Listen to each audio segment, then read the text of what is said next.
पश्चिम Asia में शांति की तमाम कोशिशों के बीच अमेरिका और ईरान में तीखी बयानबाजी भी जारी है।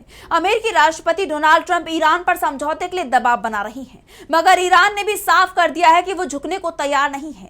ईरान के विदेश मंत्री अब्बास अराक्ची ने ब्रिक्स समिट में भी मजबूती से अपना पक्ष रखा, लेकिन जिस तरह से ब्रिक्स बैठक बिना किसी संयुक्त बयान जारी किए ही खत्म हो गई, उसके बाद पश्चिम एशिया तनाव को लेकर सवाल और गहरा गए हैं। देखिए रिपोर्ट। अमेरिका और ईरान में जोरदार बहस देखी जा रही है। अमेरिकी राष्ट्रपति डोनाल्ड ट्रंप युद्ध विराम को स्थायी रूप से लागू कर ईरान पर अपनी जीत का ऐलान करने के लिए बेताब नजर आ रहे हैं, लेकिन ईरान के तेवर उनके मंसूबों पर पानी फेर रहे हैं, क्योंकि ईरान ने अब एक बार फिर झुकने से साफ इनकार कर दिया है। ईरान के विदेश मंत्री अब्बास अराक्ची ने कहा कि हम अमेरिका से बातचीत करना चाहते हैं, लेकिन अपनी संप्रभुता से समझौता नहीं करेंगे। अमेरिका ने बातचीत के बीच हमला कर ये साबित कर दिया कि उस पर भरोसा नहीं किया जा सकता। हमारे दुश्मन पर हमें कोई विश्वास नहीं है। हमारा देश बातचीत में दिलचस्पी रखता है, लेकिन शर्त यही है कि अमेरिका गंभीरता और ईमानदारी दिखाए। ईरान के लोग सम्मान की भाषा समझते हैं और मौजूदा संकट का कोई सैन्य समाधान नहीं है। अराक्ची ने तमाम देशों से अपील करते हुए ये कहा कि ईरान इस वक्त हमले का पीड़ित है और अंतर्राष्ट्रीय समुदाय को अमेरिकी हमलों की खुलकर निंदा करनी चाहिए।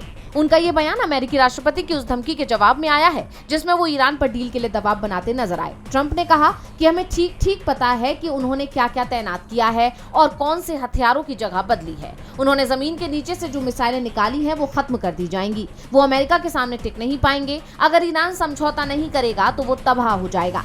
यानी ट्रंप एक बार फिर ईरान को धमका रहे हैं, लेकिन अराक्ची के बयान से साफ है कि वो किसी की धमकी के आगे नहीं झुकने वाला। 28 फरवरी को अमेरिका के साथ शुरू हुई जंग में भी उसने ये बात पूरी दुनिया को बता दी है कि ईरान को सैन्य ताकत का इस्तेमाल कर झुकाया नहीं जा सकता। ईरान विदेश मंत्री ने यहाँ तक कह दिया कि 40 दिनों के संघर्ष के बाद जब अमेरिका अपने उद्देश्यों में सफल नहीं हुआ, तब उसने बातचीत का प्रस्ताव दिया। इसके बाद ही उन्होंने होर्मुज स्ट्रेट को लेकर भी ईरान का रुख साफ किया है।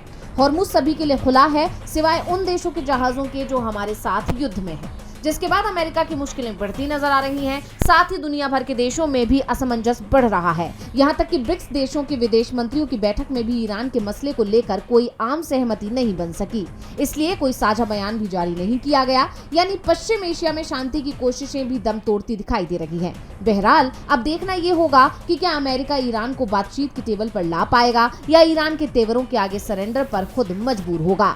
डीबी लाइव की रिपोर्ट। हमारे चैनल से जुड़े रहने के लिए YouTube पर टाइप करें डीबी लाइव, सब्सक्राइब बटन को क्लिक करें और बेल आइकन को दबाना न भूलें ताकि खबरें आप तक पहुंचती रहें।